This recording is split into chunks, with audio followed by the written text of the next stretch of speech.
منير يلا مش كل أنسي منير بك أخبار ونجوم موقع ثقافي رياضي. يمكنكم وسط السماوات تقدموا أنفسكم للمشاهد الكريم. وأنا ما بقيتش من النجم هو مصطفى منير، خريج المركز المغربي للأبحاث المسرحية في مدينة الرباط سنة 1964، وبعدها أنشأنا بأمر جلالة الملك جلالة الملك حسن الثاني رحمه الله بتأسيس فرقة وطنية للمسرح، حيث لم تكن آنذاك فرقة وطنية قارة. كانت وزارة الشباب والرياضة تجمع بعض العناصر الذين تدربوا على يد أندري بوزين وبيير لوكا وألبير فوتبل في هذه المباراة. هذه المجموعة الأولى كانت قبل الاستقلال 53. كان فيها طيب الصديقي، كان فيها طيب العزيز الله يرحمه، كان فيها عصر الصقلي الله يرحمه، كان فيها عافية الله يرحمه، فاطمة الركراكي، الحاج حمد العماري، و من فاس عمر سعيد. هذه المجموعة هذه تكونت مع هذا ستاج، وكانت عندنا طلعت واحد المسرحية على يد أبو المسرح الأستاذ عبد الصمد الكفاوي الله يرحمه، وبدا واحد العمل اسمه عمل شحاب، وشاكل اسمه بريد مسرح الأمم باريس. الغريب في الأمر هو أن ذاك الوقت المغرب خذ الجائزة الكبرى في المسرح. بعدها من خذوا الجائزة فوجئ الجميع وبالأخص الأمير آنذاك حسن الله يرحمه، جابوا لي المشاهدة والسعادة في ماروكا ولا غيره. كان فيها لأن المهرجان في باريس كان في تونس والجزائر وليبيا وسوريا ومشاهدين، وهما مشاو بمسرحية مقتبسة عن أعمال الشعب، مقتبسة طاهر العزيز وطيب الصديقي وعليش، وكان إخراج للسعد الصمد الكفاوي معية واحد المخرج جزائري اسمه فرح. فآنذاك جاء سؤال حسن الثاني رحمه الله، آنذاك الساعة كان أمير، قال خصنا نديرو فرقة وطنية.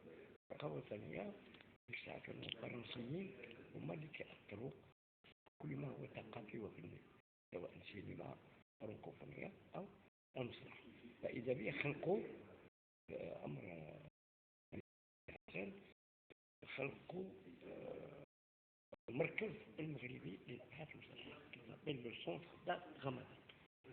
لا المدرسة اللي يحترف تمثيل المسرح يقرأ هذه مدة 4 سنوات وبمنحة.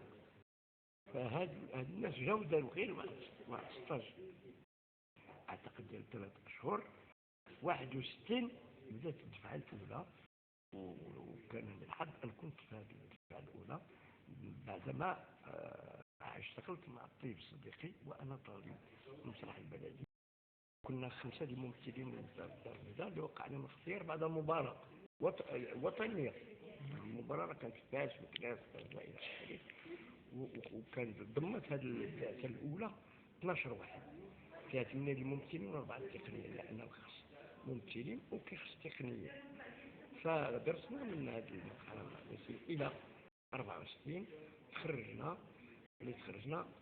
ضمونا ذاك إلى كتابة الدولة في الشباب والرياضة، يعني ذاك لم تكن وزارة، وأنا ذاك كانت وزارة تضم 3 وزارات. كانت وزارة التربية والوطنية والفنون الجميلة والشباب والرياضة.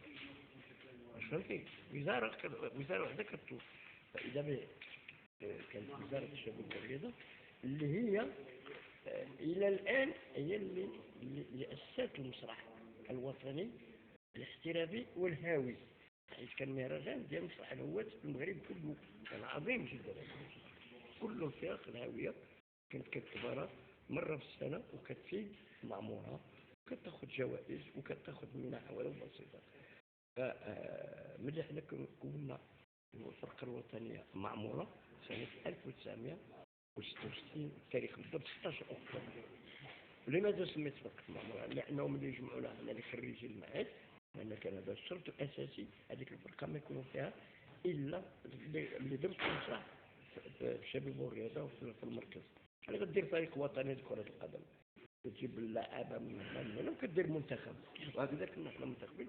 ولماذا سميت فرقة المعمورة؟ لأنه آنذاك لم يكن مسرح محمد الخامس قد تم في بنائه، فلم تكن من غيره ما كانش مسرح، كانوا غير سينمات فيهم قاعات مسرح على النسوان هذا.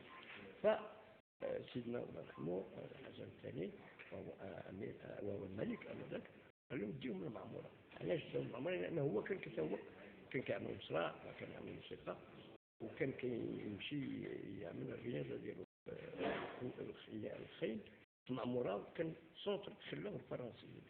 فإذا به بقينا تما من 61 حتى 76 جميع المسرحيات التي طلعت فرقة المعمورة، بداء بالشرع تاع 4 ثم هامليت ثم ولي الله ثم اوتيل ثم ملك الدويرة ثم فليفلة ثم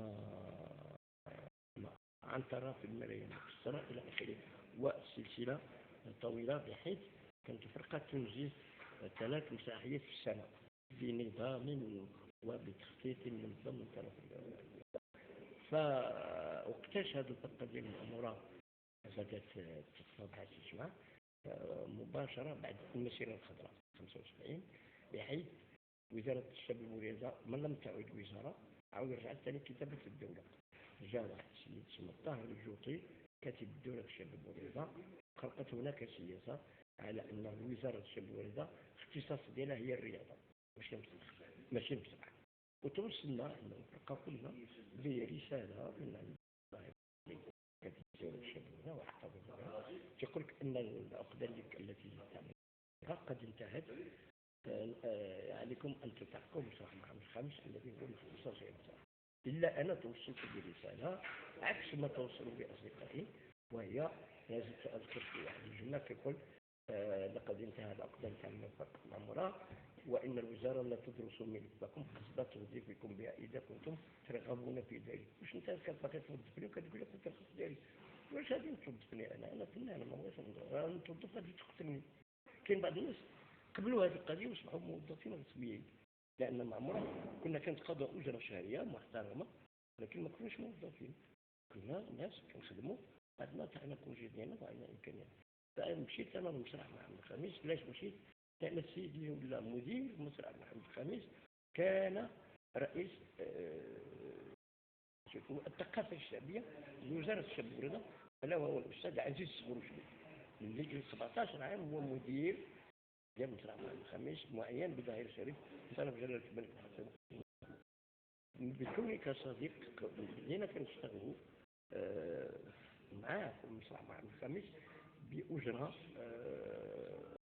تقريبا اللي كنا كناخذوها في الشباب والرياضة. هناك 75 76 بعد المسيرة يعني سيدنا تأمروا باش الأنشطة الرياضية والثقافية لأن كانت جمدت تعاود ترجع إلى الميدان. هناك جاء واحد الفيلم اسمه لو كريست دو نازاريت، المسيح للمخرج الإيطالي المعروف فرانكو زيفيريني. فرانكو زيفيريني هو رجل مسرح ولكن مرة كيعمل شي فيلم بطريقة عالمية جدا، فغادي يتصور المسيح في المغرب بالضبط في وزازات. شحال وزازات ما معروفاش من الآن كتسمى هوليود، شحال وزازات معروفة غير إنتاجات بسيطة. فجا الرباط على أساس باش يعمل الكاستينغ هو اختيار الممثلين. قالوا له الممثلين كاين في الرباط كاين واحد المجموعة في الدرب، فهما المساعدين ديال هذا اتصلوا بالممثلين كاينين في الدرب وجابوا من الرباط. زعما الخميس من ساعتين تصور الممثلين كنا واقفين ما غير ما ندير والو غير كلشي واقف وكياخذوا ديك الساعه اللي الصوات وديك الآلة ديال التصوير كتسمى كولوريد تما كتخرج لك التصوير. مشى هذاك زيفيريني وسواء من بعد فوجئنا حنا في الرباط على المجموعه اللي سميتو بتليجرام، كل واحد مشى عنده تليجرام دارو مرجو منكم على الفرنسيه prière de vous présenter à Ouelzazat la date telle et telle pour le tournage du film Le Christ de Nazareth de Franco Zeffirelli. وقع الاختيار على من العبد الرحمن الله يرحمه، يعني أنا عبد ربي وأنا محمد التونسي وعبد الله العمراني والمحجوب الراجي. هذا اللي احنا اللي شاركنا كأدوار، ماشي فيغوراسيون، أدوار كانت عندنا. صحيح كان واحد 12 ممثل كتسمى فرقة لي زيلوت. هاد لي زيلوت شكون هما؟ هي واحد المجموعة اللي غادا تأمر على قتل المسيح. 6 كانوا ممثلين جالسة. هاد الفترة هادي أنا بديت كممثل ثم كملت ديك الفضول ديالي كنعطيو لحظات ولحظات في المخرج. ملي كملت دوري صبحت مساعد مخرج ثالث، مشيت مع حتى ليبيا فاش كملنا الفيلم. من بعد دخلت الإيطالي معهم، عملت واحد تقريبا واحد 6 شهور واحد المدرسة خاصة ديال السينما، لأنني راه في المعهد قريت السينما في المعهد المركزي، تما خديت واحد الكارت بروفيسيونيل دخلت للمغرب. في هذا الوقت هذا الفترة الزمنية بدا المركز السينمائي المغربي يفكر في إنتاج أفلام مغربية، ما كان لا داعي لذلك ولا يعزل. ف 66 خلقت القضية. 67 صورت فيلم أول شريط سينمائي مغربي مصور بطريقة احترافية، ألا هو الحياة كفاح، بطولة عبد الوهاب الكريم، عبد ربي إلى عبد اللطيف، واحد مجموعة من الفيلم. وفي نفس الوقت صورت واحد الفيلم آخر اسمه كوميلي سيدات عندما يتم في تنغير في عربية تغني قادر عبد الرزاق حكم الله يرحمه بن القاس إلى آخره وعافيك الله. فيلم الثالث اللي كانوا كل هذه الأفلام غادي كلها تصور في نفس المناسبة، إلا أنه ما كانش تقنيين كافيين. أما كان السينما كانوا عنده تقنيين اللي عطى باش لهذا الفيلم واللي عطى باش لهذا الفيلم. بقى لطيف الحلو اللي عنده دابا سيني كاملة كيتسنى شهرين تنتكلم هنا ونتج الفيلم ديالو اسمه شمس الربيع بطولة حميدو بن. هذه الأفلام هذه كلها صورت ما بين 67 و 69 وخرجت للقاعات السينمائية بتوزيع كبير، وفوجئ الجمهور المغربي واستحلاء السينما. يعني هذيك الساعة بدا التلفزيون، يعني التلفزيون بدا في 63 هو مارس 63، ولكن الناس تفاجئوا. أنا بشخصي أنا طلع براسي مشيت تنشوف لا رياكسيون ديال الجمهور السينما فيردا واش الناس غادي تشري. وجات المناسبة وصلنا بالحياة والكفاح اللي تختار باش يمثل المغرب مهرجان كارتاج في تونس، مشينا وخدينا جائزة الشرف لأنه كانوا مصريين قويين عندنا، خدينا جائزة الشرف. ومن بعد انطلقت السينما المغربية 67 68 69 ما كان والو. 70 تنتج رابع فيلم مصور هذا هو وشمة ديال حميد بناني اللي خدا واحد الجوائز اللي كان فيه البطولة عبد القادر موطع والكغاط الله يرحمه. بهذه الفترة هذه بدا المركز السينمائي بواحد الصفة كيفاش غادي ينتج، خصو ينتج. الوغ بدا كيدير اتصالات مع موزعين الافلام في الدار البيضاء، بليوت بوشوتة الله يرحمه، بالغيتي الله يرحمه الى اخره. وجمعنا حنا واحد المجموعة الممثلين، ما كان لا نقابة ولا ذيك كانت الخدمة، ولكن حنا ما كانش عندنا زي الفكرة ديالنا. في هذه الفترة هذه انا انسحبت من المسرح. علاش؟ سبب واحد، ملي طردونا بكل صراحة 17 عام جوج فرقة وعطاونا غير اخر واحد ديال نادي مثال، يعني ما كانت اهانة والسلام. انا غضبت، كنت غادي نجيب الفيزا ديالي ديك الساعة مزول، وانا كنت ندخل بحالي في فرنسا. عند من غادي نمشي؟ عند بيير لوكا مدير ديالي اللي كان في المركز. نمشي مشى واحد صاحبي اللي قرا معايا الله يرحمه هو ناجي احمد، نعمل بطولة ديال اول فيلم ديال قطع حب في الدار البيضاء، ومشى تما ووظفو وصبح محافظ عام لاكبر مسرح شونزليزيه في باريس، وبقى تما حتى مات مسكين هذه واحد العام. فمشيت انا لباريس، ولكن كان الحب ديال البلاد ديالي لا. رجعت بدات واحد الحركه اسمها اللي كتعطي للممثلين يعني النفس وياكل الخبز، وهي لا بوبليسيتي، الاشهار. شكون اللي داروا؟ محمد عيوش الاب ديال نبيل عيوش، دارت شركه الاشهار. ناس كتهضر على نيسكافيه هي الاولى، كتهضر على نيسلي، كتهضر على داك الشامبوان صغير ديال هذا. بديت انا كنكتب دي سيناريو كان كيجيو التقنيين من فرنسا او الجزائر هما اللي كيصوروا داكشي مده 3 أو 4 ايام. هنا عاوتاني دقت الحلاوه ديال الفلوس، قلت المسرح ما فيه فلوس، علاش اخويا ما ندير السينما؟ وبالاخص انني على ابواب الزواج. فاذا به بقيت كنكتب دي سيناريو للاشهار، ولكن كنكتب دي سيناريو. ذاك الوقت كنعملوا دي تيليفيلم القناه الاولى، ما كانش دوزيام، كانت القناه الاولى. كنشتغلوا شغل احترافي. بداو وزاره الانباء اللي هي وصيه على التلفزيون كتصيفط المغاربه كيديروا دي ستاج في اسبانيا، فرنسا، بولونيا. هنا جا واحد الدفعه ديال الدرقاوي، مصطفى الدرقاوي وكريم الدرقاوي اللي كانوا قراو هما في بولونيا. جا الرقاب الله يرحمه غادي يعمل حلاق ديال الفقراء. يعني هذا البدايه ديال زمان العز ديال السينما المغربيه، كيفاش بدات بلا سنتيم بلا فرنك بلا جوج. كان واحد الحب وكانت واحد الغيره، وبدينا وانطلقت السينما حتى 82 خلق صندوق الدعم والمركز السينمائي المغربي على يد المدير السابق كويدر بناني، الاخ ديال الجنرال بناني. بحكمه هذا بداو يخلقوا لنا واحد خلق فيلم الاول المنحه ديالو 30 مليون فقط. والمركز كيتكلف بكل شيء، كيعطيك الماتيريال، كيعطيك السياره، كيتكلفك بالاقامه في الاوتيلات الى اخره. كان ذوك الخلاص الممثلين لو كان شيك ونقل شويه متواضع، حيت انا الحياه كيفاح خديت فيه 400 ريال 2000 درهم. عبد الجواد البكري خدا 3000 درهم. حاج كنا الله يرحمه خدا 50,000 فرنك ولا حاجه، قال ما بغيتهاش. فهمتي؟ فالسينما كيفاش بدات بحب. علاش ديما المصريين، علاش الامريكيين وهذا؟ هنا جات واحد الدفعه اخرى الا وهي دبلجه الافلام الهنديه. يعني الراحل والعبقري ابراهيم السيح الله يرحمه بدينا كندبلجوا الافلام الهنديه وافلام امريكيه والافلام الايطاليه للدارجه. وهذه المرحله ديال 7 سنين دارت غزوه في المغرب.